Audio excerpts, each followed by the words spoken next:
ऐका ना, आता मी काल तर सांगितलं माझ्या आईवडिलाला माहिती झालं मी चॅनल सुरू केल्यामुळं. ते बिचारे थोडेसे अस्वस्थ झाले की काय टाकते आपली लेक, काय करते याच्यावर यूट्यूबवर. आता यूट्यूबचा आणि आमचा काही तुम्हाला तर कालच सांगितलं काही संबंध नाही. माझ्या कोणत्याच परिवारासोबत यूट्यूबचा आम्ही कधीच नाही आहे याच्यावर. तर त्यामुळं ना थोडेसे ते अस्वस्थ झाले.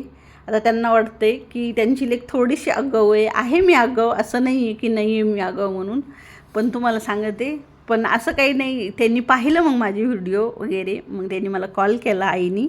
आई म्हणली भारी करते गं, मस्त करते म्हणे, छान करते. पण थोडंसं पाहुण्या बोलण्यात थोडंसं होतं, पण तसं बोलायचं नाही. म्हणलं चालतं आहे. पण मग मला असं खूप भारी वाटलं की याच्यासाठीच अट्टहास केला होता की आईवडिलांची नाही का ना कौतुकाची स्थाप मिळाली ना. आता चॅनल चलल नाही चलल किंवा बंद पडल किंवा मी करल पण याच्यापुढं याचं मला काही हे नाही, कारण मी थोडी आळशी आहे. त्यामुळं ना हे आणि खूप मेहनतीचं काम आहे, खरंच खूप मेहनतीचं काम आहे. आता करूच तर माणसाला वाटतं बरं, पण खूप मेहनतीचं काम आहे, कारण खूप तयारी करावं लागते अगोदर. असो तर नाही का ना भारी वाटलं वा की आईवडिलांची नाही का ना आपल्याला कौतुकाची थाप मिळाली म्हणून. चला बघूया आता पुढं काय होईल ते. पण चला आज ना मसाला खिचडी ट्राय केली आहे एकदम साध्या पद्धतीने. पण तांदूळ थोडे बासमती वापरले, म्हणजे बिर्याणी तांदूळ वापरले. छोटे तांदूळ असते ना तर अजून भारी झाली असती.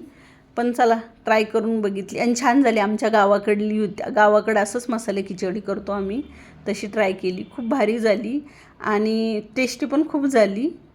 तर नाही का ना नक्की ट्राय करून बघा. आणि काय काय टाकली आणि कशी केली ना ही ना मी लॉंग व्हिडिओमध्ये सगळी डिटेल दिलेलीच आहे. मी रात्रीच टाकला, कालच टाकला आहे तो व्हिडिओ, तो नक्की चेक करा. आणि हो सपोर्ट असू द्या, थोडेसे चांगले सबस्क्रायबर वाढवा की. चला बघूया. अशी मस्त खिचडी तयार झाली आहे आपली. गरमागरम पापड, लिंबू, तूप टाकून नाही का ना गरमागरम खा, नक्की ट्राय करा. चला मग अशी अशी खिचडी नक्की ट्राय करून बघा. चला बाय.